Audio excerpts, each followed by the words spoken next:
अस्सलाम वालेकुम फ्रेंड्स, उम्मीद है आप सब लोग खैरियत से होंगे। फ्रेंड्स, सिल्वा मेथड के ऊपर मेरा एक सीरीज़ प्रोग्राम चल रहा है।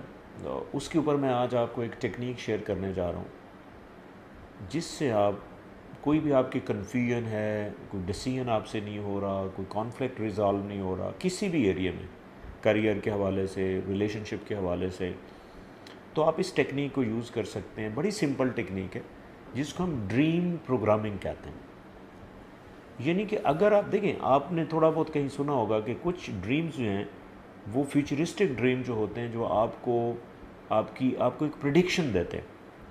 तो आप प्रिडिक्शन को इस टेक्निक के साथ मैनेज कर सकते हैं जिसे हम ड्रीम प्रोग्रामिंग कहते हैं। अब ये सिल्वा मेथड की बड़ी इंपॉर्टेंट टेक्निक है। अब सबसे पहले इस टेक्निक को परफॉर्म करने के लिए इसके लिए माहौल चाहिए। देखें, जितनी भी माइंड साइंसेस के अंदर जो साइकोलॉजिकल टेक्निक्स हैं, उनको पहले उनके पीछे इन्वायरमेंट होना चाहिए। अगर इन्वायरमेंट नहीं होगा तो वो टेक्निक सही परफॉर्म नहीं होगी, ये आप बात याद रखिएगा। अब इसका जो इन्वायरमेंट क्रिएट करना वो ये है, एक तो आपने सोने से पहले ये सारी तैयारी करनी, यानी कि जब आप सोने जा रहे हैं आधा घंटा पहले आप अपने आप को रिलैक्स करें, आप फ्रेश हों।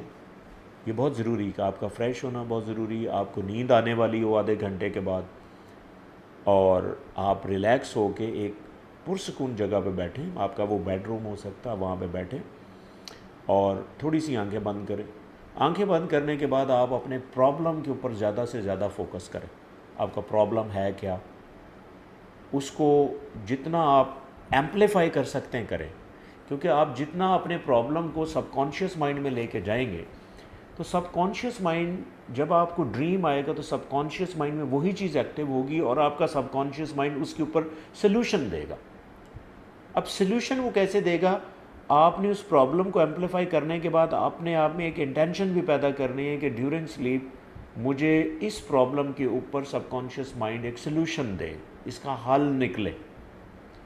और क्वाइट पॉसिबल अगर आपको मैं बताऊं, तो हो सकता है जिस स्टेट में आप हैं ना, और जिस स्टेट में आप ये प्रॉब्लम फोकस कर रहे हैं और नियत कर रहे हैं कि मुझे ड्रीम में इसका सोल्यूशन मिल जाए, हो सकता है आपको उसी टाइम ही मिल जाए। यानी कि उस टाइम भी आप बहुत एक अच्छे लेवल पे सबकॉन्शियस माइंड में ही होते हैं।